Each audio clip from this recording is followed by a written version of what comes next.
the Locked On Podcast Network, your team every day. This is Mission Control, Houston. Ignition sequence start. I've been preparing for this all my life. Here's Porter on Harden, taking him to school. What a great play by Jae'Sean. J.J. Martin climbed Bobon Mountain. T-minus 15 seconds. Guidance is internal. And you've seen tonight that we fought together, we stayed together, and it's about damn time, man. 6, 5, 4, 3, 2, 1. The Houston Rockets have retained control of their draft pick. It did not convey to the Oklahoma City Thunder, and they will be picking number 2 overall in the 2021 NBA draft. What is up? Welcome to another episode of Locked On Rockets, the best and only daily podcast covering your Houston Rockets. As always, I'm your host, Jackson Gatlin, native Houstonian and partner at Apollo Media, all Houston, all original. Be sure to follow along on Twitter at JT Gatlin, the show, of course, at Locked On Rockets, as well as at Apollo HOU. And if you enjoy what we do here at Locked On Rockets, do me a favor, hit that subscribe button on our brand new YouTube channel, Apple, Spotify, Himalaya, Google, Stitcher, the brand new Odyssey app, wherever you listen to your podcast, subscribe on YouTube. We would sincerely appreciate it. Today's episode is brought to you by Spotify Green Room. Spotify Green Room, you can download the app and join myself and the Athletics' Ali Kambijani each week live to get in on the action. Spotify Green Room, changing the way that we talk sports. Let me tell you, I have not been this nerve-wracked probably since Game 7 against the Golden State Warriors, when the Rockets were in the midst of their over 27 drought, watching Scott Foster wave off 3-pointers, watching James Harden getting undercut. And that's how sick to my stomach I felt. I honestly thought going into the draft lottery that I was going to be fine. I was like, you know what? I have resigned myself to this. If they lose their pick, so be it. If it falls to 5, so be it. And then as we were leading into the hours and the minutes before the draft lottery, I was terrible. I did not feel great. I was anxious. At one point I felt like I needed a Xanax. It was bad. It was awful. But the good news is the Houston Rockets do walk away. They retain their draft pick. And just walking through, watching that draft lottery selection happen in real time live and seeing each pick come out, and then the buildup to pick number 5, and then the wave of relief that hit me when pick number 5 showed up as the Orlando Magic pick. My reaction's live because we were doing the live Locked On show via Twitter. I pumped my fist. I was excited. And then I was able to finally just lean back in my chair and have this moment of relaxation where it's okay, they're keeping their pick. It's all good. And then they come back from the commercial break. They're rolling through the next couple picks and they, announce Toronto Raptors, number 4 overall. Okay. All right. Cleveland Cavaliers, number 3 overall. Okay. It's getting a little real. And then it comes out that the Rockets are picking number 2 overall. And I will 110% admit that there was this brief moment where I thought that the Rockets were going to walk away with the number 1 overall pick. But that may not be the end of the world. And we're going to talk about that a little bit more in segment 3. But just to recap very briefly, the overall lottery outcome, starting with pick number 14, we're going to run through all the outcomes really quickly. It didn't deviate too much. Obviously, the Toronto Raptors and Cleveland Cavaliers jumping up a couple spaces, Detroit leapfrogging Houston. But the final result tally, Golden State at number 14, Indiana at number 13, San Antonio at number 12, Charlotte at 11, New Orleans at 10, Sacramento at 9, The Chicago pick at number 8 conveys to the Orlando Magic. Then the Minnesota pick at 7 conveys to the Golden State Warriors. Oklahoma City dropping to number 6. Orlando dropping to number 5. Toronto jumping up to the 4th overall spot. Cleveland jumping up to the 3rd overall spot. Rockets at number 2 overall. And then the Detroit Pistons walking away with the number 1 overall selection out of the NBA draft lottery. Now, I think the first thing is we just have to take a moment and be appreciative of this, right? Because the goal coming in was just to secure the pick, and they did that. Passing up picks 3 and 4, right? Landing at pick number 2, that's just the cherry on top. That's gravy. That's the icing on the cake, whatever you want to call it, right? Whatever expression you want to use. That was not my expectation. As soon as the Rockets kept their pick, I would have been ecstatic with pick number 4. And instead, now they're at pick number 2, which gives them so many options, so much flexibility for what they're going to do. And we're going to talk about that a little bit, more in this episode. But just be grateful, because I know that there's like a contingent of Rockets fans, and based on all the, the live reactions, and we did a Spotify green room for about 2 hours after the selections were made, and just kind of going over Rafael Stone's press conference comments, which we're going to talk about in just a moment, and kind of just reacting, because this was such a big moment. This was a pivotal moment in the Rockets franchise history, because had they not gotten this pick, it would have set them back a few years. It really would have. But now they have the ability to select a young top prospect out of a really star-studded NBA draft, or potentially trade the pick for an established prospect. I don't know. We're going to see what Rafael Stone decides he's going to do. But this absolutely follows the timeline of the Rockets rebuild and helps not quite expedite them the way that the number 1 overall pick would have with Cade Cunningham, but it absolutely puts them back on track. And the biggest thing, the main takeaway, really quickly, this is now needs to be viewed as a direct result of the James Harden trade. Because, and we've talked about this before, right? My favorite term for the last few months has been organically tanking. And the fact that the Rockets had the opportunity this season to pivot and bottom out. And it still wasn't 100% intentional, right? The Christian Wood injury, and there were a lot of factors at play here. But the Rockets wound up being the worst team in the NBA, which gave them the greatest odds at retaining their draft pick, which they did. And so now you need to look at this number 2 overall selection, and whatever the Rockets ultimately do with it, be it draft a top prospect or maybe potentially packaging it in a deal for an already established star, or maybe trading up in the draft. We're going to talk about that in a minute. You have to look at this as a direct result of the James Harden trade, because had the Rockets traded for that Ben Simmons offer, right? Or had the Rockets kept the pieces from the Brooklyn Nets deal, Karis LeVert, Jarrett Allen, that everybody clamored for them to keep from the jump, right? Had they done that instead of just basically going for all the draft capital that they received and Victor Oladipo, who wound up not panning out, had they not gone that route, the Rockets would not have been bad enough to keep the pick this season. It just wouldn't have happened. And the pick would have conveyed to Oklahoma City, more than likely, or the pick swap may just not have happened anyways. If the Rockets were somehow a better team than the Miami Heat at pick number 18, then look, we're talking about a team that's potentially, in the playoffs, maybe an upset round 1, who knows, right? But the main point is that the James Harden trade allowed this outcome to happen. And that now we can look at this as not only just the bevy of picks that showed up via the James Harden trade, via Brooklyn, all of that. Now we can look at this number 2 overall pick as a direct result of that trade. So you have to tip your cap to Rafael Stone, because it worked out, right? And now this is going to be another asset in the chamber of the Houston Rockets to to actually continue along this rebuilding process and get the team back to a place where it wants to be, whether that be drafting a player with this pick, again, trading the pick potentially, whatever they decide to do with this pick, whether it's Evan Mobley, whether it's Jalen Green, Jalen Suggs, whoever that may be. And we're going to talk about that in just a second. This pick is a direct result of the James Harden trade. And I really want to hammer that in, because there's still a lot of people that were upset by the results of that James Harden trade, that there wasn't a tangible, yes, we got this because of the James Harden trade.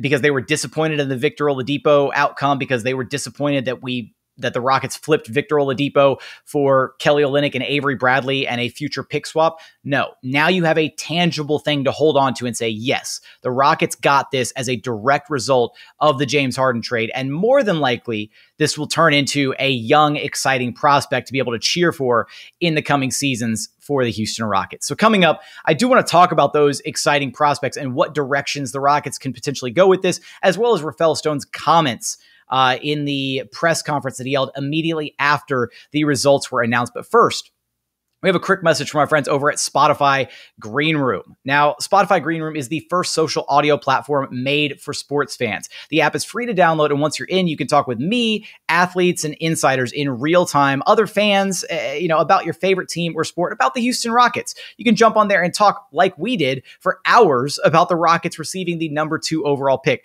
So go download the Spotify Green Room app. It's available on all iOS devices as well as Android devices. Be sure to make a profile, follow me at JT Gatlin on the app. Be sure to follow Ali Khan as well at Rockets_insider on the app. Create your profile, link your Twitter, do all that good stuff. Join us for our weekly room. It's been kind of moving around a little bit, but we're still doing the weekly room on Spotify Green Room. Be sure to check it out. Spotify Green Room, changing the way that we talk sports. And continuing on here at Locked On Rockets, your daily podcast home for everything Houston Rockets basketball, part of the Locked On Podcast Network, discussing I'm still letting it kind of wash over me because, again, there was like almost this I don't want to say foregone conclusion, but there was just, I did not, the vibes were not immaculate going into NBA draft lottery. I was not super confident. I know some people were. And look, even though the Rockets had Hakeem Olajuwon, Rockets legend Hakeem Olajuwon there representing them, and just shout out Hakeem for bringing the good luck.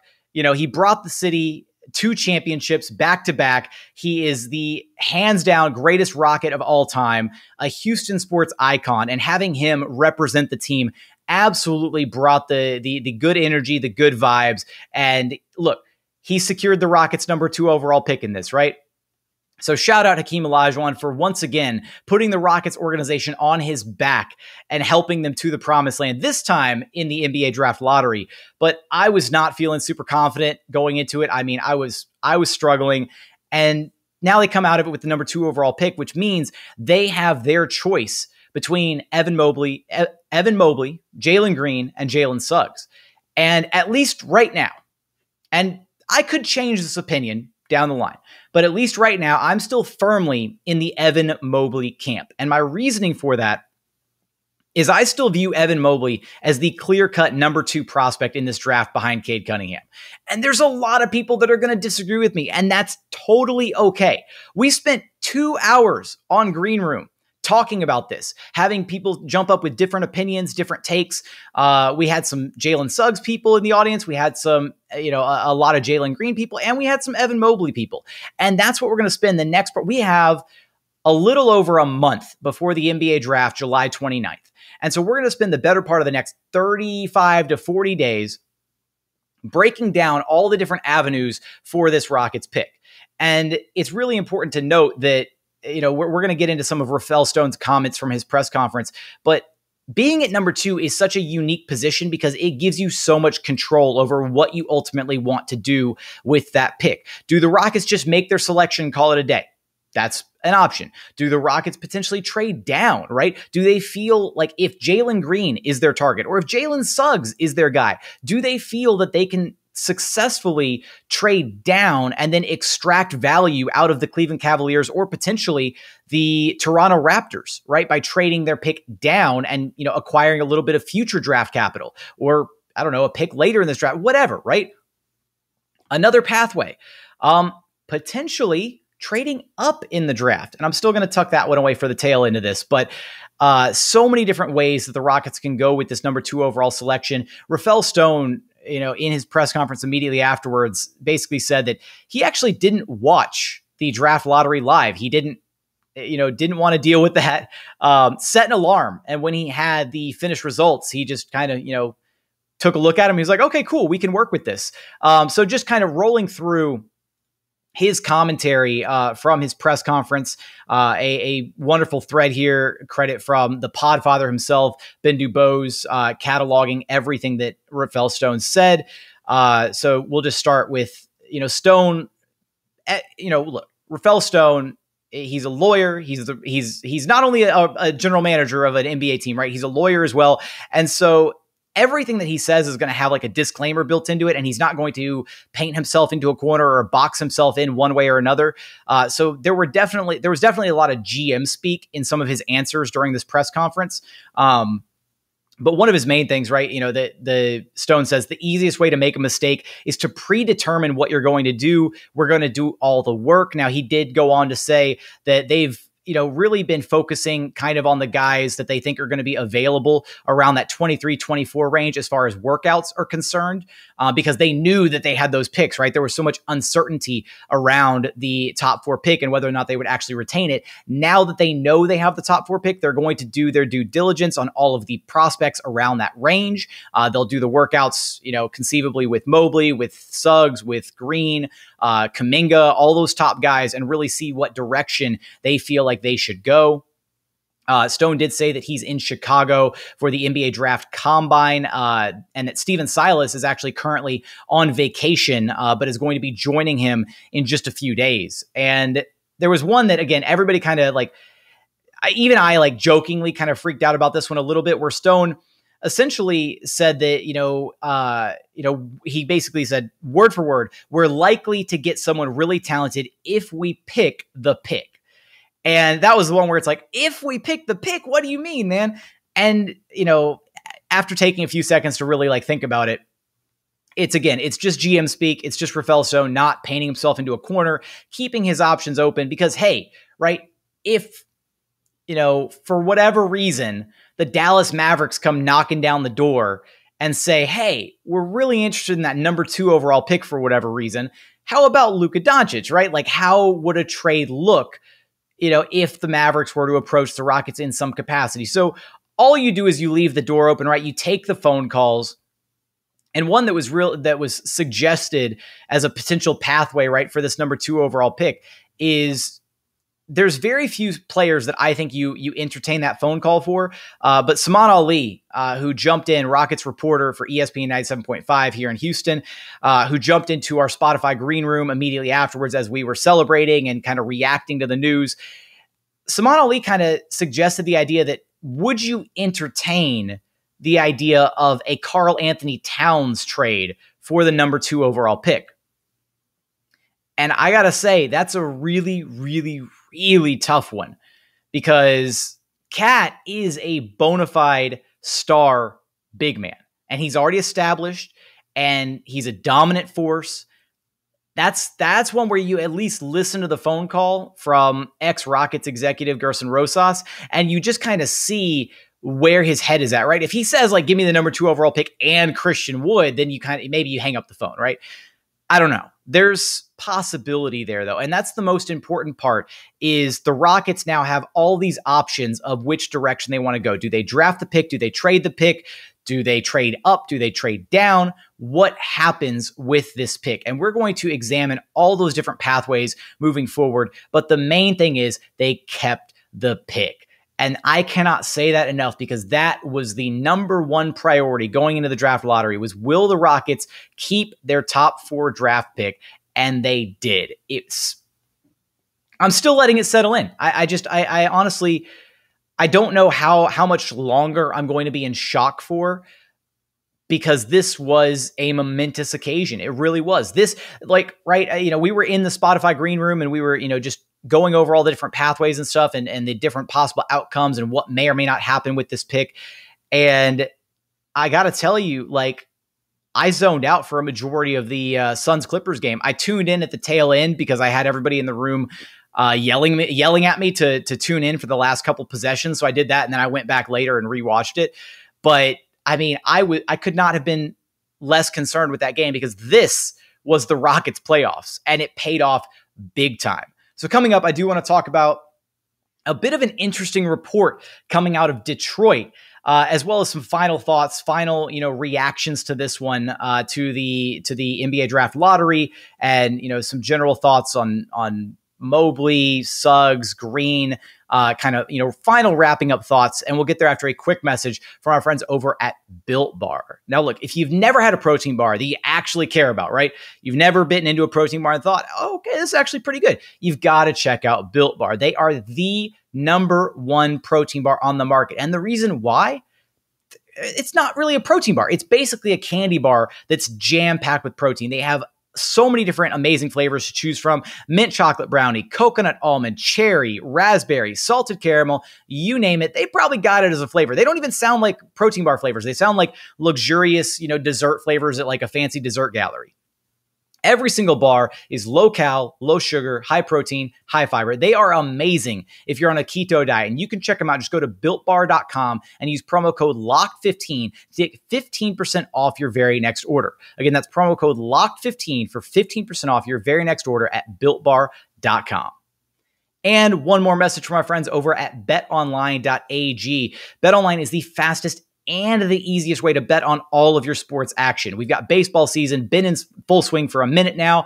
NBA playoffs going on very strong. The Rockets just finished their playoffs with the NBA draft lottery. They've also got NHL, UFC, MMA, you name it, they have it over at BetOnline. So before the next pitch, before the next playoff game, head over to BetOnline, check it out. Don't sit on the sidelines anymore, and be sure to use promo code LOCKEDON to get a 50% welcome bonus on your very first deposit. Again, that's promo code LOCKEDON, LOCKEDON, for a 50% welcome bonus on your very first deposit.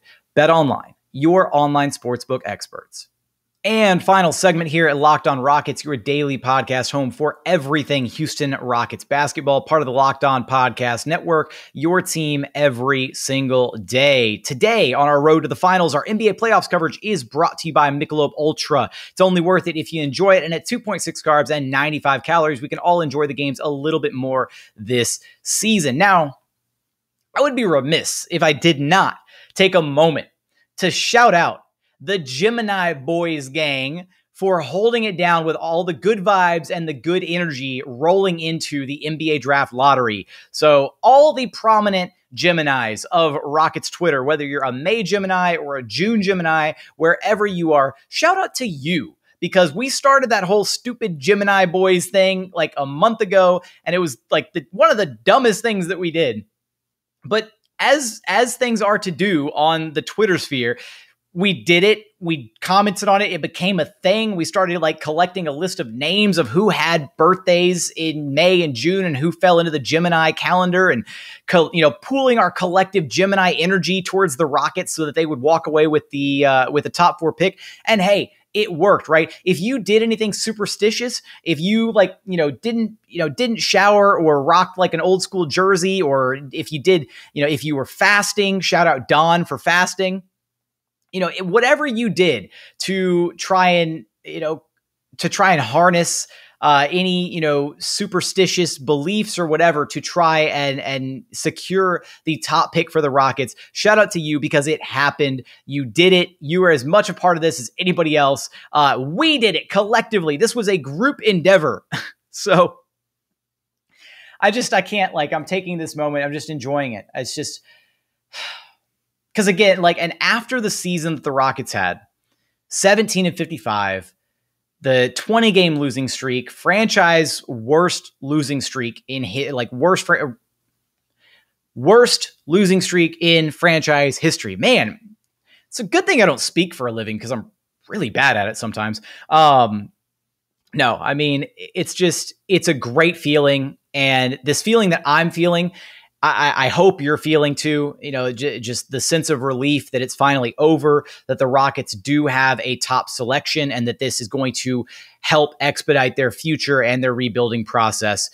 It's great news. It really, really, really is. Now, the thing that I kind of tucked away all the way back here in the third segment is that everybody thinks that Cade Cunningham is a foregone conclusion at the #1 overall pick, and that may not be the case, because James L. Edwards III, Detroit's beat writer for The Athletic, basically said that Evan Mobley and Jalen Green will be heavily considered by the Pistons as well. So here is his are the exact words from Edwards III.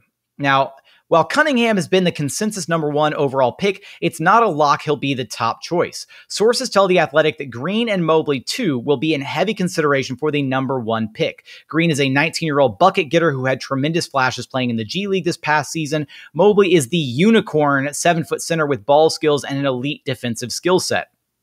General Manager Troy Weaver has over a month to figure out which direction he wants to go, and it's apparent he's in no rush to make a decision. There's a lot of talented guys at the top, said Weaver, who believes there should be 5 players considered for the top pick. This is a draft that has a lot of talented guys. We'll vet them all out and be ready to go. So, again, this could just be GM speak, right? Cade is still, to me, the clear consensus number 1 overall pick, but maybe in the Pistons' eyes, they value Jalen Green or Evan Mobley more, and that's still a distinct possibility. We've seen stranger things happen before. Shout out Sacramento with Marvin Bagley.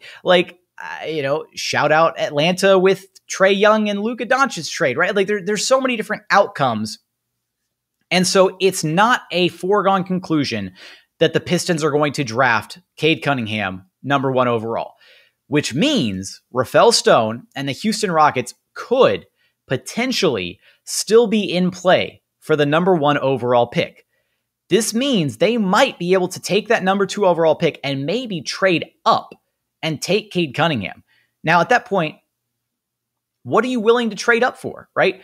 What would Detroit want out of the Rockets to, trade up? And here's the other thing, right, is the other teams, Cleveland, Toronto, those teams might be in play to trade up as well. Now, here's the question is, if, say, the Pistons wanted to trade down, do they realistically think that the Rockets are clear-cut in their choice of who they're going to take at number 2? Like, are they comfortable with, okay, if the Rockets look like they're going to go Mobley, are they comfortable taking Jalen Green at maybe number 3 and then orchestrating a trade with the Cavs, who might be willing to offer a bit more than the Rockets are, to leapfrog the Rockets at number 2? So many different outcomes, so many different possibilities. To me, I don't know. I haven't had enough time. We're still, only a few hours removed from the whole draft lottery itself. I haven't had enough time to process this, but I'd be willing to throw together some form of a competitive offer to the Pistons to try and convince them to, switch places and let the Rockets take Cade number 1 overall and then let them drop down to number 2 and take Jalen Green or Evan Mobley, whoever they value at that pick. I'd be game for that because, again, Cade Cunningham, I still think, is the number 1 prospect in this draft. And if you're talking about an opportunity to get Cade Cunningham over one of the other prospects, I'd take it if the price isn't too steep, right? Maybe it's something to do with the future protected first-round draft pick that the Pistons owe to the Rockets. Maybe the Rockets unload a future pick or 2 out of the Brooklyn Nets deal. I don't know. There's options there, right? Maybe the Detroit Pistons get a little greedy and they ask for somebody like a KJ Martin or a Jae'Sean Tate in this deal. Who knows? There's so many different variables at play here, and that Rafael Stone is going to do his due diligence in figuring out what the best case scenario is for the Houston Rockets. They're going to get the workouts in. They're going to do all the work and figure out what direction they need to go in for the best case scenario for this Rockets franchise. But again, they kept the pick, and I can say that with a smile on my face because I'm not having to sit here and talk about the Rockets having lost their pick. I do highly recommend going to go check out Locked on Thunder for a bit of why can't I ever say it right? Shot and fraud, whatever. The thing that Dwight says in The Office, right? Go check out Locked on Thunder because regrettably for Rylan, after building it up, the Thunder had an opportunity to walk away with not 1 but 2 top 5 picks in this draft. They walk away with 0 top 5 picks in this draft. They will be picking at 6 and 18, right? Double checking my numbers on that. Yes, 6 and 18, which were the 2 worst case scenarios, or one of the worst case scenarios for the Thunder overall. So shout out Rylan. I love what he does over at Locked on Thunder, but I'm going to enjoy this W. And there's also a really great video on my timeline of some other Thunder fans / writers from like Boomtown Hoops or whatever, reacting live to the pick. And it's something else. I've watched that video about 10 times, and every single time it gets a little bit better. I cannot revel in this enough. Again, we're going to have breakdowns the rest of this week. Later this week, we'll be joined by the Podfather himself, Ben Dubose, to share his thoughts and insight about this situation for the Rockets moving forward. We're also going to be joined by the Athletics' Alikan Bijani for a live show at some point later this week, which is going to be super fun. We'll probably go live directly via Twitter instead of using Green Room this time around. So that'll be a fun experience. Be sure to tune in for those. Soft plug here at the end, just check out the YouTube channel, subscribe. We're closing in on 300 subscribers in less than a week, which is just incredible. I was not expecting that level of like support right out of the gate, but that's been really, really cool to see. And I do have to say, it feels really cool to get to the end of an episode and not feel the need to run a tankathon sim. And just, I'm looking at the finished tankathon sim, and I really am still beside myself at the fact that the Rockets are walking away with the number 2 overall selection in the 2021 NBA draft. So I'm going to make sure I don't have anything else that I want to hit on really quickly. We're nearing the tail end of this episode. I'm still, again, like I'm still a little all over the place trying to wrap my head around this, make sure I've got that. We talked about that. Yeah, I'm just, I'm happy. And I'm happy for Steven Silas. I said it going into this, that was the guy that deserved a top pick more than anything. Steven Silas deserved the opportunity at a fair shake, having a chance to coach a team of young, exciting prospects. He's had a hand in developing and coaching LeBron and Steph and Luka, and now he's going to have a chance, hopefully, depending on what happens with the pick, to develop and teach another exciting young prospect in Evan Mobley, who has, elite two-way big potential. Jalen Green, who has that alpha scorer mentality and is going to be a bona fide bucket at the NBA level. Jalen Suggs, who is truly an elite lead combo guard, can be the primary facilitator, can be that, secondary playmaker, scoring guard, combo guard type guy. So many different exciting options for this Rockets franchise. And again, we're going to boil it down, strip each option down, evaluate, pick them all apart, figure out what the best case scenario is for this Rockets team moving forward. So you don't want to miss out on any of that. Be sure to subscribe to the show on YouTube, subscribe wherever you listen to your podcast. But for today's episode, that is going to do it. As always, thank you so much for watching and for listening. And as always, we look forward to having you back right here at Locked on Rockets, your daily podcast home for everything Houston Rockets basketball.